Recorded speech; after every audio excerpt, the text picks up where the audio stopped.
পরনে বিকিনি আর পেছনে সমুদ্র। নুসরাত ফারিয়ার এমন খোলামেলা ছবির নজর কাটছে সকলের। ক্যাপশনে এই অভিনেত্রী লিখেছেন, too much for your eyes then scroll darling. Social মিডিয়ায় মুহূর্তেই ভাইরাল হয় ছবিগুলো। তার এমন ছবি দেখে প্রশংসার পাশাপাশি হচ্ছে সমালোচনাও। তবে আলোচনা সমালোচনা অভিনেত্রী নুসরাত ফারিয়ার জন্য নতুন কিছু নয়। ক্যারিয়ারের শুরু থেকে নানা আলোচনার কেন্দ্রবিন্দুতে তিনি। কিছুদিন আগেও এই অভিনেত্রী গ্রেফতার হয়েছিলেন বিমানবন্দর থেকে। থাইল্যান্ড যাওয়ার সময় বিমানবন্দরে ইমিগ্রেশন চেকপোস্ট থেকে তিনি গ্রেফতার হন। তার বিরুদ্ধে রাজধানীর ভাটারা থানায় করা একটি মামলায় গ্রেফতারি পরোয়ানা ছিল। জুলাই গণ অভ্যুত্থানের সময় তাকে অভিযোগে আসামি করা হয়। তবে গ্রেফতারের একদিন পরেই কারামুক্ত হন নুসরাত ফারিয়া। এর আগে মুজিব একটি জাতির রূপকার চলচ্চিত্রে শেখ হাসিনার চরিত্রে অভিনয় করেও সমালোচনায় পড়েন তিনি। এমনকি দ্বাদশ জাতীয় সংসদ নির্বাচনে সংরক্ষিত নারী আসনের প্রার্থী হতে চেয়েছিলেন এই অভিনেত্রী। আওয়ামী লীগের মনোনয়ন পেতে গণভবনে উপস্থিত থাকলেও শেষ পর্যন্ত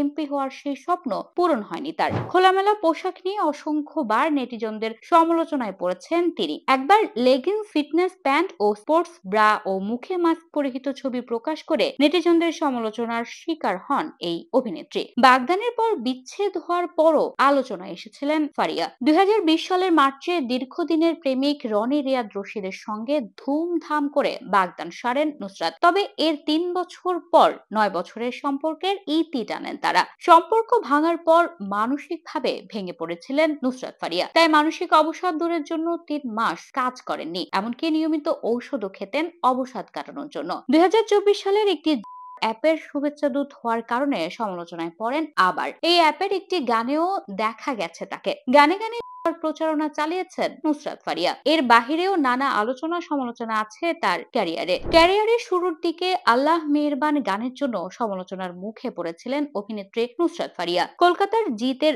বস 2 সিনেমার গান ছিল এটি। গানটিতে আল্লাহর পবিত্র নামকে ব্যবহার করে অশ্লীলতা করা হয়েছে এমন অভিযোগে ইউটিউব থেকে প্রত্যাহার করা হয়। পরবর্তীতে গানের আল্লাহ শব্দটি বাদ দিয়ে ইয়ারা শব্দটি ব্যবহার করা হয় গানে। নুসরাত ফারিয়ার ক্যারিয়ার সবসময় চূড়ায় থাকেনি, বরং বিতর্কই তাকে আলোচনায় রেখেছে সবসময়। নায়িকা, উপস্থাপিকা, মডেল, গায়িকা নুসরাত ফারিয়া একাধিক পরিচয়ে নিজেকে হাজির করতে চেয়েছেন, কিন্তু কোনোটিতে দীর্ঘমেয়াদী ধারাবাহিকতা দেখাতে পারেননি। মিডিয়ায় তার অবস্থান অনেকটাই ফ্ল্যাশি, গভীর নয়। বিজ্ঞাপন, টক শো, মিউজিক ভিডিও কিংবা সিনেমা সব জায়গায় তিনি উপস্থিত ছিলেন সব সময়, কিন্তু কোনো জায়গায় দর্শকদের নির্ভরতার জায়গা হয়ে উঠতে পারেননি এই অভিনেত্রী। অথচ তিনি 2021 সালে লন্ডন বিশ্ববিদ্যালয় থেকে আইন বিষয়ে স্নাতক ডিগ্রি অর্জন করেছেন। কিন্তু এত উচ্চতর শিক্ষাগত ব্যাকগ্রাউন্ডের পরও তার পেশাগত অবস্থান স্থির নয়। শোবিজে ভবিষ্যৎ পরিকল্পনা নিয়ে কখনো স্পষ্টভাবে কিছু বলেননি নুসরাত ফারিয়া। বহু সিনেমা করে গেলেও সাফল্যের দেখা খুব একটা